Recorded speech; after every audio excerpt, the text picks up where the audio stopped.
à faire preuve de civisme fiscal.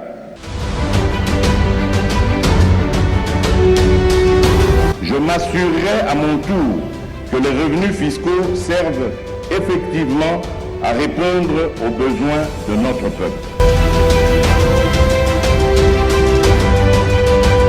Mais comment quitter le secteur informel pour opter dans le secteur formel? Impôt aux taxes, du moment que tu as généré mon activité tu as sala.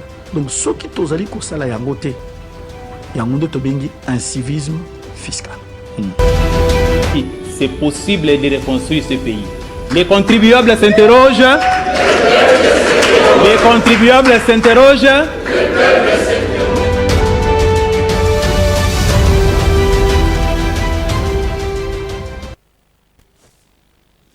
Comment quitter le secteur informel pour au côté dans le secteur formel?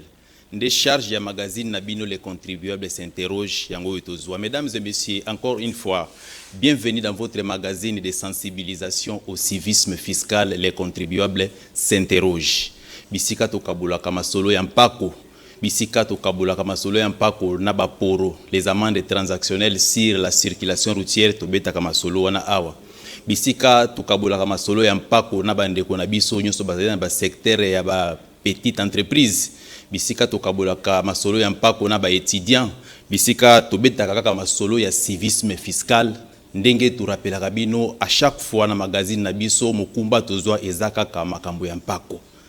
Comment on paye l'impôt des charges au tozwa yango wana?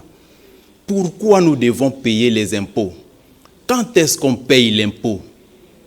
Mituna na biyano na bino nyoso tu wana soki lingozo yango benga ndeko benga mama leki azali na mimbongo akozwa ba réponse na ba préoccupation na nyoso na magazine na bino les contribuables s'interrogent. Topesi bino merci mingi parce que après intervention na biso ya mbala o eleki samedi passé tozwa ki ba réaction mingi ba question ba préoccupation tellement ébélé. Tokozwa temps ya kozwa quelques 4 ou 5 questions par rapport ya ngonga oyo tozana ngo awa pour na to répondre. Mais avant tout, tobandakana noko expliquer thème na biso o toza ko continuer na yango bo monde etandoike tobandaki yango depuis année passée. Sensibilisation au civisme fiscal et à la gestion responsable des deniers publics. Pour na yo oyo ndeko zulika libako ya kolanda biso pour la première fois eza thème tobetaka yango awa ba fidèle oyo ba mesana kolanda biso ba yebi déjà de quoi il s'agit. Kasi tokolemba te kozongela yango parce que tolingite moto akosa moninga na ye. Sensibilisation au civisme fiscal eza premier volet à thème ya campagne o toza ko poursuivre o ezala ki lancé na palais du peuple na mokonzi ya mboka Félix Antoine Tshisekedi la kisinini. Po tolinga mama mpako na magazine na biso oyo ekoma pété. Le civisme fiscal est là qu'ici, moi na mboka nyoso congolais, lokola ngai lokola yo, au respecter article 65 de la Constitution, ndenge to mesana koloba, mokonzi songolo abuki mobeko, mokonzi songolo a violé Constitution. Ngai na yo pe to violaka article 65. Et lobinini. Congolais nyoso esengeli na ye afuta loyalement, na bosembo nyoso, ba taxe na ba impôt na ye. Ça c'est l'article 65 de la Constitution na biso ya 2006. Kasi toza pe na article 174 oyo ye koya ko soutenir lisusu article 65. Elobi nini? Wana tokei au-delà na article 174. Na 65 balobaki kaka na ba congolais, kasi na 174 tokei na ba congolais pe na ba étranger. Mutu nyonso oyo avandi na mabele ya mboka na biso République démocratique du Congo esengeli a participer na charge publique. Ozala indien, ozala pakistanais, ozala libanais, soko vandi na mabele ya mboka na biso Congo ko sala misala awe senge na yo ofuta mpako. Ça c'est le premier volet de cette campagne. Ndi yango moni to komi yango sensibilisation au civisme fiscal. Kasi to suki wana te po makambo mpako ndenge to bandi boye na bandako okomona motuli ezalaka mbogo ezalaka kamoko kasi mbongo yango pe bajiraka yango ndenge nini yango somona continuité ya thème na biso wana le deuxième volet la gestion responsable des deniers publics bampako ya bana mboko bako futa ndenge nini boko gérer yango bino bakonzi campagne oyo eza ko interpeller na bana ya mboka po bafuta mpako parce que geste ya liboso ezali nano kofuta mpako kasi tokosuka wana te toza pe ko s'intéresser na bizaleli ya bakonzi ya mboka parce que tango mbongo ezali bien géré misolo ya bana ya mboka bampako ezali bien géré pardon, la redevabilité eza respectée, il y a des répercussions. Par exemple na article 47 kaka ya même constitution wana elobi nini, le droit à la santé et à la sécurité alimentaire est garanti. Le droit à la santé et à la sécurité alimentaire est garanti. Ndenge nini mbula ya ko garantir droit à santé et à sécurité alimentaire ceux qui misolo ezalité. Misolo na ekuta kala bampako na biso. Un exemple ya sécurité alimentaire pour makambo tango tolobaka yango eza na lien na ba secteur nyonso bomoni débat o ezali entre FEC na gouverneur pour na ba prix ya ba produits surgelés. Débat autour ya loi organique ya 2018 to kabulaka mobeko wana awa pona respect ya structure de prix. Pourquoi? C'est parce que l'État veut garantir la sécurité alimentaire. Au moment qui débat en décembre awa to betika masolo kaka ya mbisi. Comment est-ce que la population a colia? Et ça se trouve dans l'article 47 de la Constitution de la Bissowana. Alors cet article, pour la respecter qui toko penda, tous la autonomie alimentaire, tout quoi colia na biloko e uti pa na biso moko sengeli bana mboka ba futa mpako po na mboko pe mbisi ezangite. Nous avons une capacité halieutique qui est estimée à 707 000 tonnes de poissons par an. C'est-à-dire na mbula moko na bibale na biso na balaki na biso toza na capacité à produire 707 tonnes 1000 de poissons. Kasimi solo akosomba bateau de pêche ezali wapi. Ndi yango moni les contribuables s'interrogent tokoti makambo oyo. Po tozali kaka na mboka moko. Voilà esprit ya thème na biso o tozali ko poursuivre ezali pona ko rappeler bino to ko bandela ka pe yango lisusu avant to kota na ba point mosusu. Toza na mituna o tozwaki après émission oyo eleki. Kasi avant tozwa mituna wana tokosenga nano na régie lokola tolobeli thème na biso ya campagne ya sensibilisation au civisme fiscal et à la gestion responsable des deniers publics ba préparer les biso spot nano ya CSM oza kolobela thème wana nde tokutani lisusu après juste spot on a pour to continuer na magazine na biso régie. Lingomba ya bobongoli makanisi CCM na boyokani ya ministère ya finance pe ministère ya budget elongo na DGI DGRAD, DGDA, DGRK pe lisanga ya bakongoli mpako ya bingumba ya mboka na biso babongisi kobanda mokolo mwa 11 septembre 2021 kino 11 mars 2022 kampani ya malendisi pona bufuti mpako pe bokambi malamu ya misolomi ya leta na etando mobimba ya ekolo Congo. Poto tonga banzela ya kitoko. Balopitalo ya sika pona bapinga oyo esengeli mai na lotiriki ebonga bobola esila pe pona bolamu na biso nyonso bandeko bafuti mpaku baimboka pe bapaya ndeko tata ndeko mama tosengami biso banso kofuta mpaku kasi bino pe bandeko bakambi boyangela misolomi ya leta na ndenge elongobani tofuta mpaku po totonga mboka na biso biso nde tobongisa Congo. Bisonde tobongisa Congo, oui, bisonde tobongisa Congo. Parce que avant to kota na fond ya masolo na biso to répondre na quelques préoccupations ya ba voisins na biso ba contribuable ou batikili biso mituna na bango parce que mukumba biso tozoka ka yango na makambo ya mpako. Mukumba tozoa yango na makambo ya mpako kabula lisolo na bandeko na biso bazali na ba petite et moyenne entreprise, bandeko na biso ya ba micro entreprise makambo ya mpako soko lingo yeba yango. Vous avez préoccupation, magazine Nabino les contribuables s'interrogent yangoyo, tozali ba serviteur Nabino. Tozui motuna e uti ya liboso et pas yande konabiso alandaki tango topesa ki likambo etali dualité entre la patente et l'impôt forfaitaire. Autrement dit, ba contribuable ba ko kanisa ete le fait ki ba ko futa patente ce qui ba futi impôt forfaitaire et za double imposition to yanula ki yango la fois passée. Kasi mama na biso Marthe azongeli lisusu me na lolenge mususu atuni motuna boy. Alobi bonjour ndeko les contribuables s'interrogent. Merci beaucoup pour la émission na yo nga naza motuna landaka yo mbala yiso na landaka émission na yo mingi bisika nyonso na lingaka yango mingi. Merci beaucoup mama Marthe. Kasi motuna nanga ezali boy. biso ba micro-entreprise olobi tofuta impôt forfaitaire ya 30 000 francs congolais l'an. Tosomba pe lisusu patente na biso kasi motuna ezali boye. Impôt ezali obligatoire na kofuta. Kasi est-ce que patente pe ezali obligatoire? Wana motuna ezali euti epa maman na biso Marthe. Merci beaucoup maman Marthe pour na intérêt, merci pour na fidélité na magazine na biso.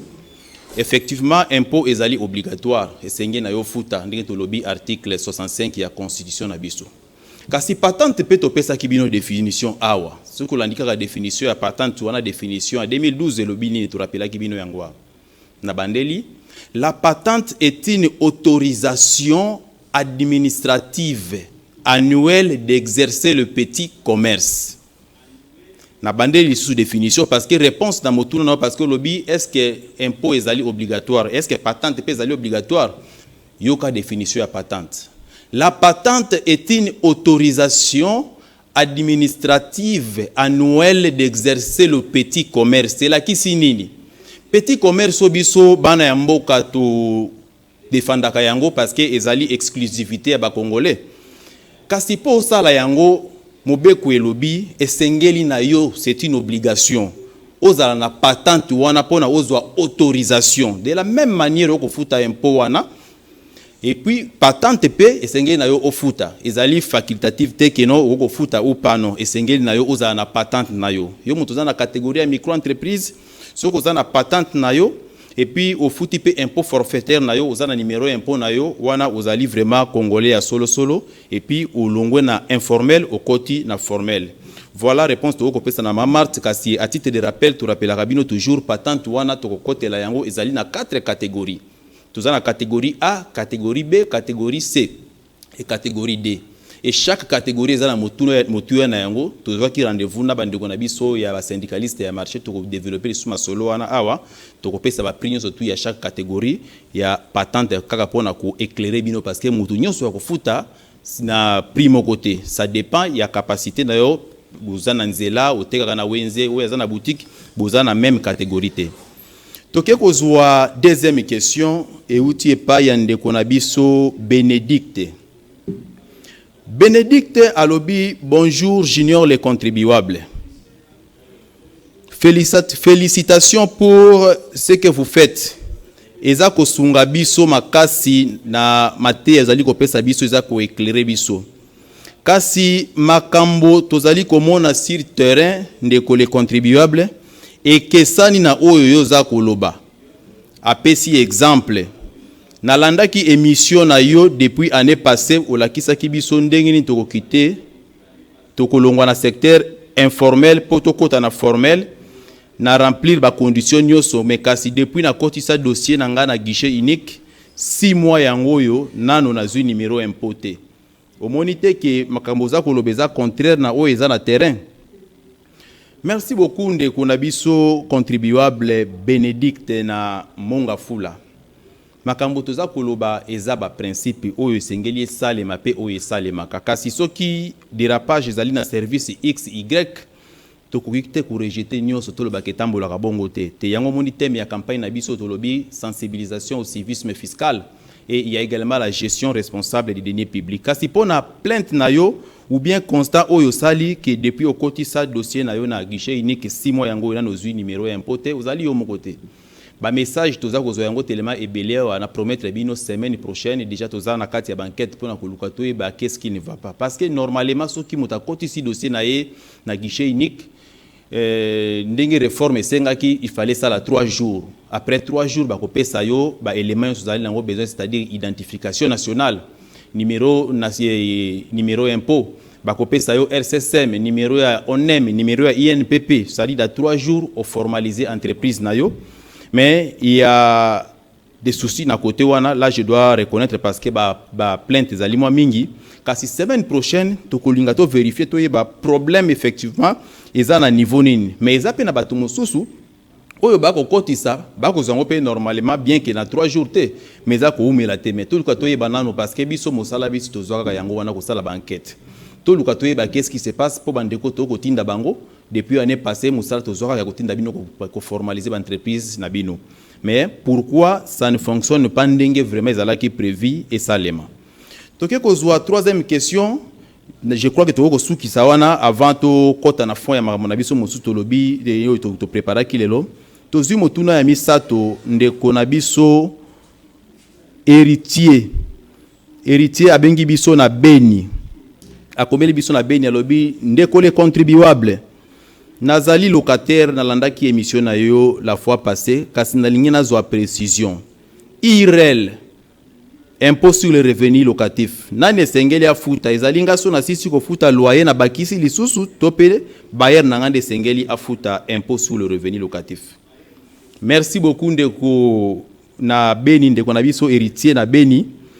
Impôt sur le revenu locatif ezali mpako oyo esengeli na yo mwana mboka oyo oza ko futa loyer na yo o retenir yango na source et puis okende ko reverser yango na régie financière na niveau na biso ya Kinshasa ezali DGRK et pas na bino boza na régie na bino pe eza na niveau ya province na montant ya 100% ya loyer wana mbula matali ya sengi na yo o retenir 20% au pesi bailleur différence kasi aza ko signer le la zui totalité mais le 20% ou etikali wana yo okende ko déclarer yango na niveau ya régie financière pona au foot en pas qu'on a yo ya IRL parce que ceux qui baye ko ça la contrôle et pas na yo nde bakoya ko tuna.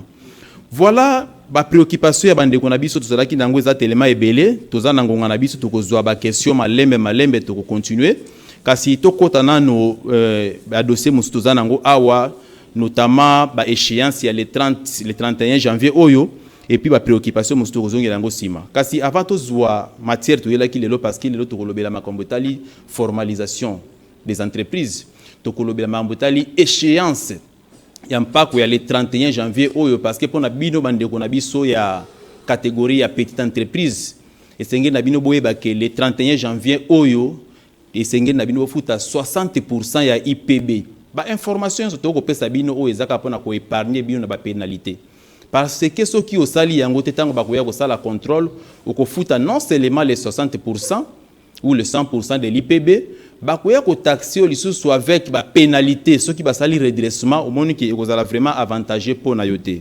Alors avant to lobela masolo etali impôt forfaitaire ou échéance ya le 31 janvier oyo to ko senga na régie ba pesa biso spot ou eza ko lobela koma ko futa mpako wana et puis ba catégorie ya micro entreprise de la kisinini petite et moyenne entreprise de la kisinini to ko zonga na ba commentaire avant to continuer magazine na biso régie.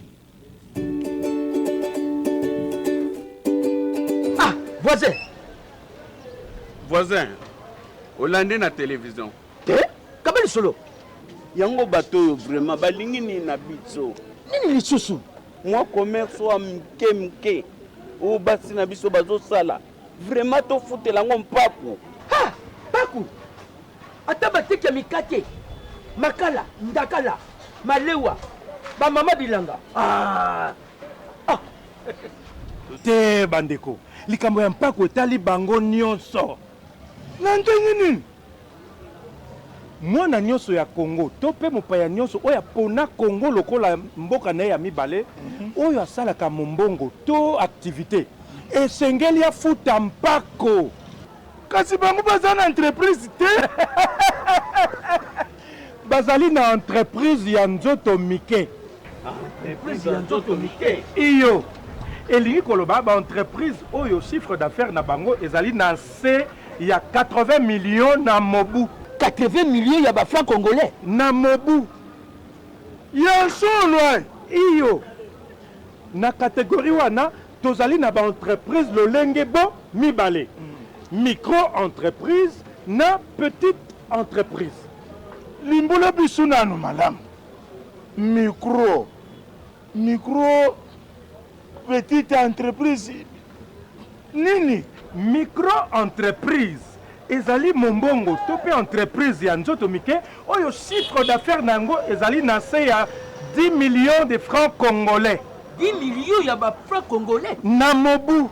Papa, petite entreprise ndeni kasi petite entreprise ezali bongo mombongo to entreprise ya nzoto mike oyo chiffre d'affaires nango ezali na kati ya 10 millions na 80 millions de francs congolais na mobu. Ya solo bon lubanano mpako yango eza ya motu ye boni parce que nazoyoka eza likambo ya bamillion micro petite entreprise te mpona mimbongo ya mike to micro entreprise mpako ezali na 30 000 francs mpona mobu mobimba na lisungi ya déclaration na centre d'impôt synthétique oyo ezwami na bacommune nyonso na bolakisaka preuve de paiement to mpe elembo ya bofuti na Cadeco le 30 avril ya mobu nyonso. Ah, soki nalandi biso tokofuta kaka 30 000 francs congolais mpona mobu mobimba eza pe cher. Bongo ma petite entreprise mpona mimbongo ya mike to petite entreprise mpako ezali na 1% ya chiffre d'affaires soki ezali mombongo to etali makambo ya commerce 2% soki ezali ya prestation ya service mpe ekofutama na ndambu mibale 60% ya liboso ekofutama le 31 janvier mpe 40% ekofutama le 30 avril ya mibu nyonso soki ezali ya nyonso mibale commerce na prestation de service wana bakosangisa chiffre d'affaires ya yango nyonso mibale bongo mpako ekofutama na to ya activité principale boyeba te mpako nde etongaka mboka bongo tokofutela yango wapi d'ailleurs yo moko kuta ozali yo oza ya biso te keba kopesa mbongo ya mpako na maboko ya moto te kasi na banque to na Cadeco kasi esengeli ozala na numero ya mpako bongo bien libero ya impôt wana dépense mosusu te papa te ezali ofele mpe esengeli na moto nyonso asalaka mombongo to mpe misala oyo efutaka mpako azala na yango yambo ya bofandi misala na ye to mpe nsima ya mikolo 15 nsima ya bofungoli misala na ye soki te amende soki na bandi kobomba 2000 francs na mikolo 26 na kozwa lokula 52 000 francs mpona futa kaka impo ya 30 000 mpona mbula mobimba sérieux esengeli boyeba ete kofuta mpako ezali mobeko mpona bana mboka yo ngai ye baso tofuta mpako mpo totonga mboka na biso yo ngai ye tofuta mpako po totonga mboka na biso kasi po na kofuta mpako esengeli na yo oyeba ndenge futa makande ba échéance oyo topesi bino et puis oyo tokontinua kopesa bino na magazine na biso les contribuables s'interrogent. Bonne nouvelle mosusu ezali nini po na bandeko na biso ba contribuable oyo bazali na ville province ya Kinshasa beaucoup remarqué na ba ville na ba avenue na bino na ba quartier na bino ba équipe ya sensibilisation au civisme fiscal bazali na terrain na ba wenze nyonso to bandi na 12 communes pilotes ya capitale beaucoup remarqué bango bazali na ba insigne ya CSM coordination pour le changement de mentalité to sengi na bino bango na kimia na boboto po bobetaka masolo ya mpako bokabola masolo ya mpako pona totonga mboka na biso kasi na bandeko na biso ba volontaire message ezali nini ba volontaire oyo baza na terrain message ezali moral esengeli ezala likolo to se disperser te nde omoni magazine oyo les contribuables s'interrogent tozwaka toujours ba précaution po makambo mpako oyo biso tolalaka pongi te soki tamboli malamu te. Nous allons reprendre calmement to prometaki bino depuis samedi passé tokoti kamutu moko za la faible parmi biso te tous les modules de formation awa na plateau na bino les contribuables s'interrogent kabola kaka lien na YouTube kabola pe partager na ba groupe na bino WhatsApp toko kende na makambo yo malembe parce que formation salema ki depuis année passée to bosani ba notion mosu to perdre de contexte ainsi de suite kasi toko zongela yango malembe toko banda na formalisation de son entreprise ndenge ni mutako kolongwa na informel pour akota na formel. Quels sont les avantages parce que sengel na bino bozala clair sur terrain il faut dire clairement aux contribuables qu'est-ce que la population gagne. Parce que le fait de formaliser son entreprise, c'est ça qu'on a pas côté. Mais yé moko moto ya mimbongo wako gagner nini? Quel est son intérêt en formalisant son entreprise? Vous devez être à mesure de dire ça clairement. Donc le régime fiscal, le système fiscal congolais, n'a pas de la direction générale des recettes de Kinshasa, DGI. Na la kibino ke na mwana mboka muteba oya kimaka bitumbate akimaka débat fiscal te tokozala na awa tokozongela yango malembe. Topesi merci beaucoup na mwana mboka muteba oya zalaka toujours prêt à répondre na ba préoccupation na biso, ko répondre na ba préoccupation pe ya bino bana mboka ba contribuable. Apesi bino mbote ba volontaire nyonso tokozongela makambo wana malembe bisika o maîtriser kité o maîtriser pona tour na yo pe o kabola lisolo ya mpako avec certitude na bandeko baza sur terrain. Na bandeko ya DGRAD tokosala eloko moko tokoleka awa na plateau bakoya tokobandela bandeko ya DGD ya bandeko ya DGRK ba module nyonso wana tokokabola yango awa kasi message na lingana pesa bino lelo ezanini sur terrain. Ne soyez pas dispersés, ne gaspillez pas les énergies, zala concentré, zala précis et bref dans vos messages. Je prends un exemple, nous sommes au mois de janvier. Quel est le message à passer après avoir moralisé, conscientisé, contribuable à Foutanini quand nous sommes au mois de janvier, il y a une grande échéance qui nous attend. Échéance, il y a une petite entreprise, la direction générale des impôts. Oza na catégorie ya petite entreprise, tolobaki okofuta IBP na yo ya 1%, sokoza na secteur ya vente. Okofuta 2%, sokoza na secteur ya service. Mais quand est-ce que okofuta yango? Janvier yango, d'ici quelques jours, le 31 sengeli na yo mwana mboko za na secteur na catégorie ya petite entreprise. Okende ko déclarer parce que le système fiscal congolais est déclaratif et auto-liquidatif. Et sengeli sur terrain makambo za la claire. Après avoir parlé, message ya janvier yango wana. Tozape na message bandeko na biso ya DGRK ba échéance wana fungola syllabus na yo, tala yango pesa message concret parce que tolingi na fin du mois ya janvier awa toyoka ba chiffres za explosé parce que bana mboko bazalaki na ignorance. Bisika mingi tokoleka balobi nini toyebaka te. Tokofuta ba pénalité awa nzoka soki na sala ki déclaration na ngai ya 1% ya chiffre d'affaires l'an. Et puis, il y a une possibilité, il y a 100% te, kasi na banda na 60% d'abord au mois de janvier. Na linga kina zala na abri ya ba tracasserie, na linga na futa ba pénalité ba 500 000 ndete ko mona te. Voilà le message du mois de janvier yangwana. Et puis il faut qu'il y ait ba cible na biso pendant cette campagne dans un premier temps.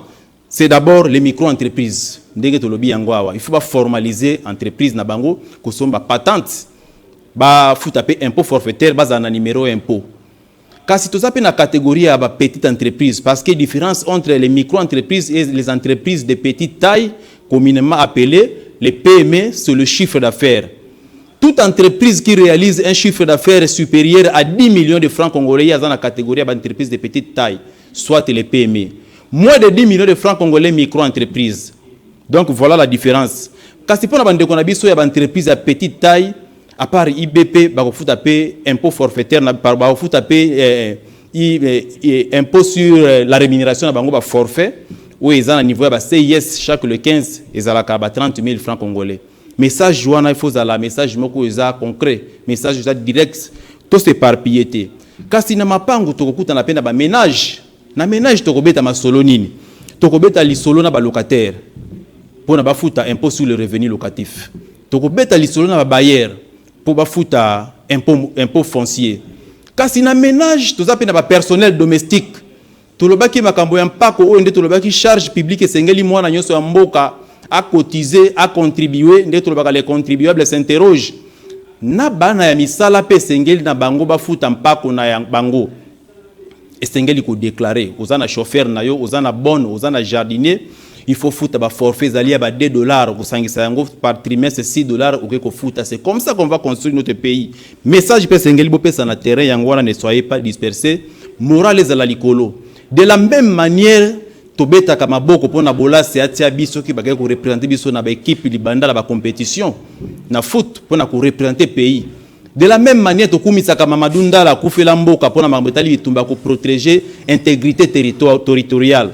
Ezape mosala moko les contribuables s'interroger ko sala ezape mosala moko oyo ndeko nanga volontaire oza sur terrain pour na ko sensibiliser et sengeli tous à la fière Donc mboka na biso na moment kwa histoire ba ko retenir que ba jeune moko ba mobiliser qui ba sensibiliser qui mboka pour na mambetali service humain fiscal. Voilà le message que vous allez donner kasi pona lelo to lobaki to kozongela makambetali formalisation de son entreprise. Autrement dit, comment quitter le secteur informel pour na okota na formel. Des cheval de bataille na biso les contribuables s'interroge to za kaunti to vanda kawana. Tokuya na ba statistique prochainement ndeko muté batango toko pesa bino statistique ya ba micro entreprise na ville province ya Kinshasa. Au moment où je tiens cette émission, réunion eza na Fatima na ba chef ya ba centre des impôts synthétiques na Utiwana. Pour biso to ba information na source à temps réel. Soko yoki ba statistique na boyeko devancer bango parce que mo koya awa na ville province ya Kinshasa. Les gens qui payent les impôts c'est catastrophique. Eza mawa. Toko beta yango pour comprendre intérêt ni sengena biso bana ya mboka to futa kasi et la kisite que on dépense ka mbongo te au futa ka ba pénalité mais nous payons toza ko lobana catégorie ya bato oyo ba futa ka correctement normalement avant contrôle EA. Alors pour payer correctement sengena oza d'abord na numéro impôt, c'est-à-dire formaliser son entreprise to pesa ki procédure a to ko bandela yango po biso masolo to beta kezaka ya mpako. Comment formaliser son entreprise? Comment quitter le secteur informel vers le formel pour tout ça au na suka toloba ki pona bandeko na biso oyo bazana catégorie ya entreprise ya petite taille, c'est-à-dire chiffre d'affaires supérieur à 10 millions de francs congolais et sengeli na yo ozala na extrait ya casier judiciaire orienté bato casier judiciaire zana gombezo taxi luka extrait ya casier judiciaire. Vous avez besoin de photocopie à carte d'identité na yo. Wana opeso belema constitutif ya dossier pour formaliser entreprise na yo. Okozwape contrat de bail bisika boutique na yo ezala côté na farde. Oko se rendre na guichet unique de création des entreprises ezana 24 novembre avenue de la science. S'informer ba ko la kisayo, oko futa $30 américains frais bancaires réseau dépendre sur banque ba ko orienter yo, tango déposer ba élément wana ba ko formaliser entreprise na yo. Okozwa ba élément nini, okozwa ba document nini ce qui formaliser entreprise na yo. Et là quoi liboso ba ko pesa yo ndeko na contribuable ezali d'abord okozala na RCSM na yo. RCSM est non renouvelable. Okozala na numéro identification nationale. Ba ko pesa yo numéro impôt. Ba ko pesa yo numéro à CNSS. Ba ko pesa yo numéro INPP ba document nyoso wana soko ozala na yango en tout cas oza à l'aise. Kasi avantage nini okozwa soki o formaliser entreprise na yo. Quelques avantages to kaboloka yango to ko reprendre pour to komina suka. Bazako sala biso signe to kozongela yango pour mokumba to zo yango na. Le premier avantage pour une entreprise formalisée, c'est d'abord vous êtes à l'abri de tracasseries. Je sais de quoi je parle. Makamam pa koyo kolandelongi ote to bandi yango kala, ça fait plus de 15 ans d'expérience. To yebi comment ça fonctionne. Okozala à l'abri de tracasseries, c'est-à-dire quand vous pleurez, ou les la tracasserie dans beaucoup eleki c'est parce que yo moko pesa ka occasion na ba agent verré. Zala na ba document na yo. Dengue to tangi avec $30 américains pour toute la vie. Ce qui moutoyer que ça la contrôle. Voilà qui c'est ba document na yo. Ça c'est d'abord le premier avantage. Le deuxième avantage d'abord, vous êtes à l'abri à part l'abri de tracasseries, le deuxième avantage, vous avez accès à ba crédit. Eza makambo ya lokuta te magazine na bien les contribuables s'interroge boyebi yango année passée tout ça là qui banquette to accompagner qui les petites et moyennes entreprises na projet pas d'NPM. Oyo bana ya mboka bazui ba financement au Banque mondiale ataki $100 millions pour secourir les PME pour atténuer choc et pandémie. Après la pandémie, la Banque mondiale avait mis $100 millions à disposition du ministère de la petite et moyenne entreprise. Projet pas d'NPM, to accompagner qui ba entreprise à petite taille. Mingi bazwa pe bambongo bien que les loba kima biso mais toza fier ko accompagner ba na mboka bazaki na difficulté ba document. Accès na marché public par exemple, ndenge ni ba ko pesa yo accès na marché public soko za na numéro impoté. Eza na document ba senga ka we tokisaka bana ya mboka lokola attestation fiscale ezate. Soko za na attestation fiscale te. Jour okuta na copie ya bien qu'il fallait zwa marché XY ko toka. Mais quand tu payes correctement tes impôts, quand tu as une entreprise formalisée, ou introduire demande na yo kozwa yango.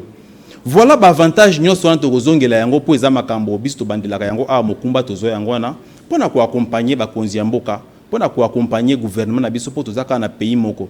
Kasi tozalaka pe balobeli ya mboka, to pozaka motuna où vont nos impôts.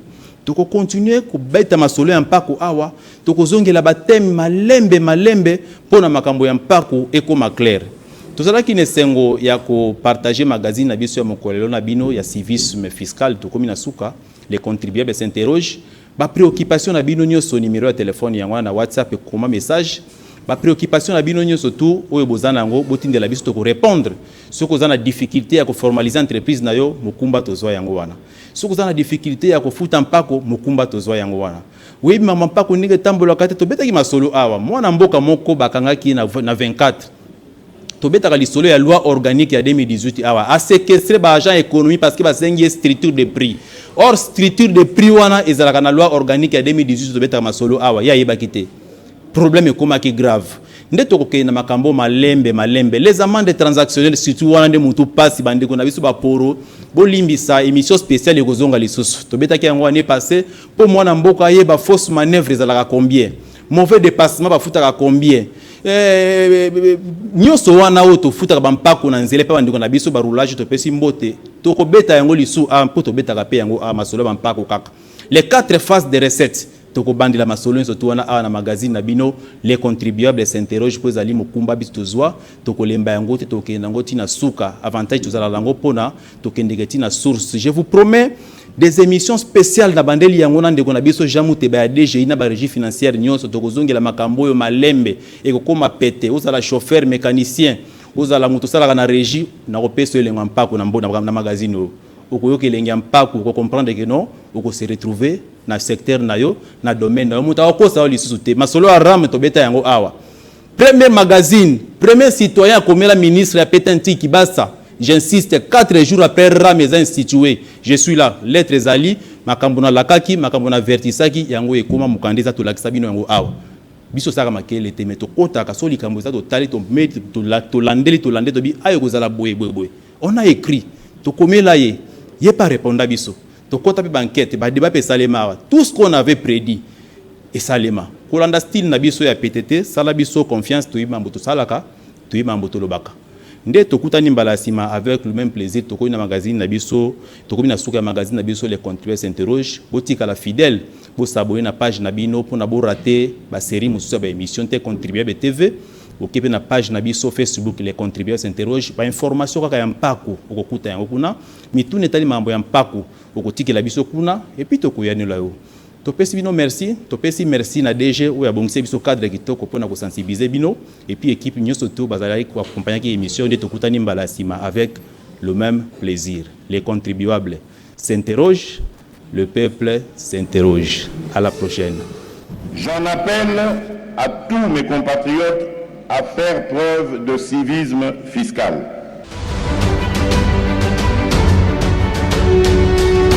Je m'assurerai à mon tour que les revenus fiscaux servent effectivement à répondre aux besoins de notre peuple. Mais comment quitter le secteur informel pour opter dans le secteur formel? Impôt taxe, autosengeli kofuta, du moment que tozali ko générer mbongo na activité tozali ko sala. Donc ce qui tozali ko sala yango te, yango nde tobengi un civisme fiscal. C'est possible de reconstruire ce pays. Les contribuables s'interrogent. Les contribuables s'interrogent.